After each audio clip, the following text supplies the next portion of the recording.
Jee, kodus olen ma, sest see on nii hea. Laula minuga, külla tule sa. Mina olen kodus. Otsusin, et ma teen väikse video, kuidas seda nüüd öelda, videovõtte, et rääkida, kuidas mul Türgis läks ja kuidas me beebiga reisisime. Et paljud inimesed on küsinud, et ma ei viitsi blogisse nii palju. Hea laul Maarlis laulad. Et ma ei viitsi nii palju kirjutada blogis. Saabusime siis Soome koju tagasi 2 päeva tagasi. Beebi mängib seal. Kuidas meil reis läks? Reis läks ilusti. Hakkasime tulema, sest mu abikaasa vanemad elavad Ankaras, mis on Türgi pealinn ja ta elab turismilinnas. Et sinna linna minna, tuleb 2 erilennukiga minna. No kui ma läksin siit Soomest, läksin...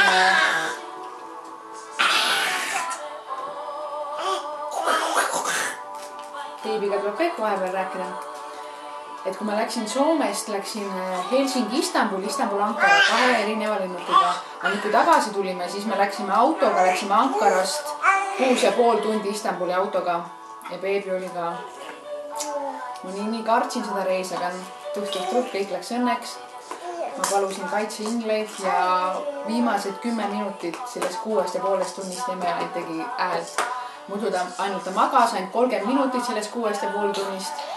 Ülejäänud ta vaatas ringi, sõi kurki, kõik läks hästi. Ja kui me tulime tagasi lennukiga Istanbulist Helsingisse, 3,5 tundi kestis, siis nii kui lennuk tõusis, andsin talle rinda, jäi kohe magama, ta magas 1,5 tundi.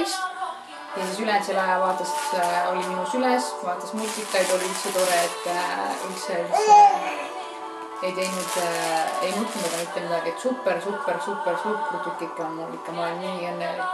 Ja veel üksi reisida, see on ikka päris ilmu äratav, aga noh, me oleme tugevad, Eesti naised on tugevad. Mis ma siis veel räägin, kuidas mul Türgis meeldis? Türgis meeldis mulle väga hästi, kui keegi oleks mulle öelnud aasta aega tagasi, et Pille, sa lähed Türki üksi beebiga ja viibid seal peaaegu üle kuu aja, siis ma oleks kukele saatnud või 10 erinevat põhjust leidnud, et miks mitte minna sinna. Aga noh, nüüd ma nii-öelda suureks saanud ja peas on hoopis teised mõtted. Esikohal on ikka beebi ja et abikaasa vanemad näeksid ka ikka beebit oma esimest lapselast. Türgis oli hea, hommikuti on ikka smootid, siis läksin jooksma õue. Vanaema tegeles beebiga, onud. Mul on nii õnnelik, et abikaasa 3 venda, ehk Emeli 3 onu nägid teda ära. Nii palju armastust näitasid, et varvastest kuni ripsmeteni musitasid kogu aeg iga päev teda läbi. Ma mõtlengi, kardan siingi, et kui ma lähen näiteks nurga taha, kas see beebi hakkab nutma või ei hakka, sest on alati harjunud inimestega. Aga noh, loodame. On ju beebi? Kulja? Alja? Tikulingu-mingu? Sinu kord? Tikligu? Nii, jah. Vaatame.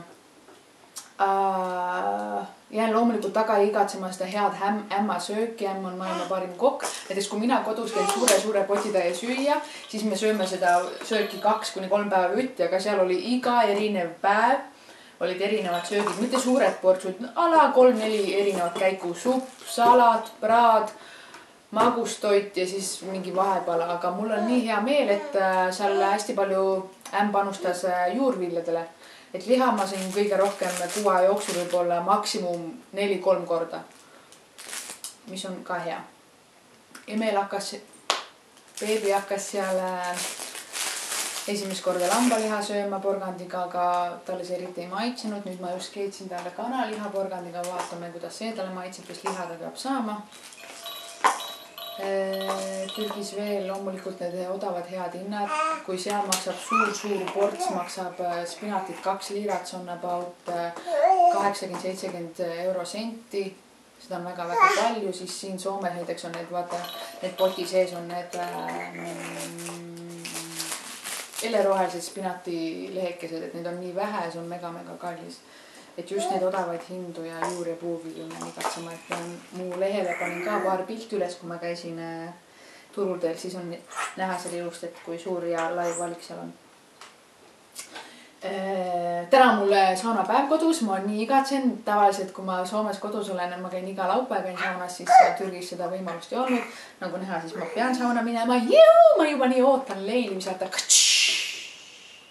On ja sina tuled ka sauna või? Tuled sauna?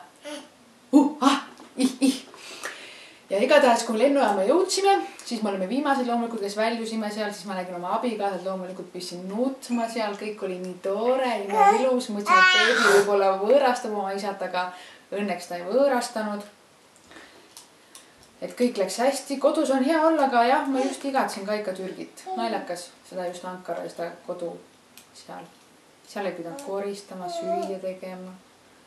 Sain joosta pikalt, no siin ma saan ka, aga siin ma pean ikka ootama, minu abikaasa tuleb töölt tagasi.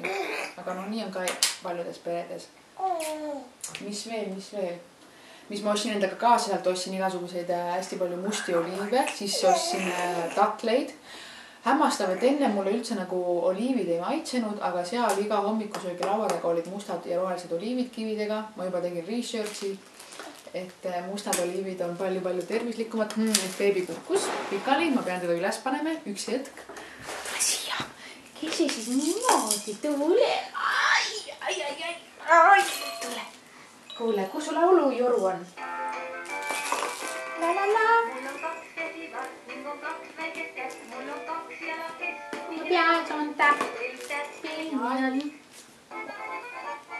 Kus laul nüüd läks? Tule.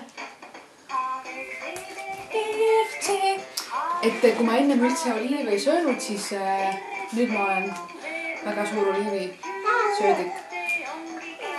Ning veel ostsin Gurmaa tatlid, meie keeles on tatlid.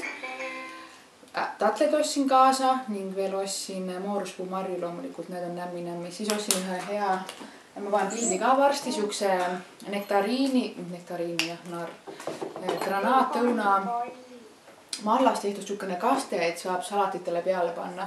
Super siukene apukas, magus, super, nii nämma. Siis ma ostsin maitseaineteks, ostsin kuivatatud minti, piparmünti, saab igale roale, soolasele roale peale panna. Ja siis sumakki ka, see on siukene natukene sidruni alatooniga hapukas. Ja siis rohkem midagi ostnud kaasa, loomulikult ma ostsin riideid Emelile, endale abikaasale. Just nädalavahetusel ongi suurem töö meil ees, et hakata kappe koristama, et nii-öelda vanemad riided välja, sest alati kui ma kappe koristan, vaatan, need on need teksapüksid, mis ma 8 aastat tagasi ostsin, et need ma nüüd küll ära ei viska või ära ei anna, sest homme ma niikuinii panen või ülehomme või niimoodi panen need jalgad, las nad ikka olla kapis. Aga nii on iga kord, kui ma kappe koristan, ikka nad on seal ja seal.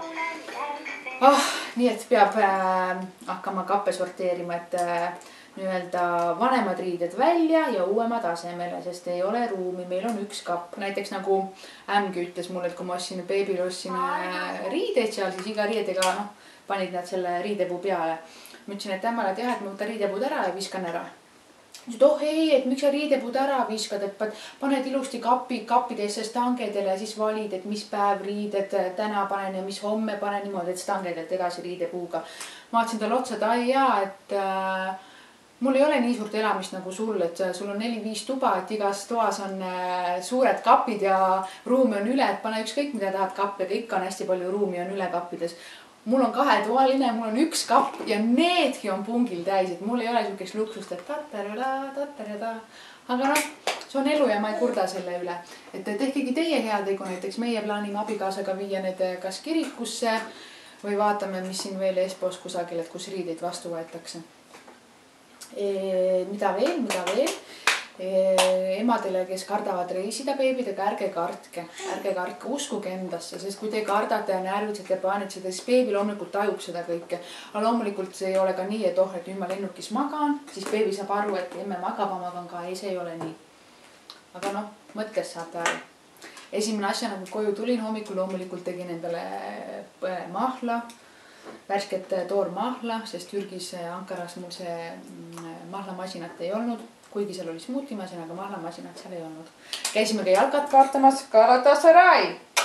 Minu võistkond tol päeval kahjuks kaotas, aga jällegi see kogemus oli suurepärane.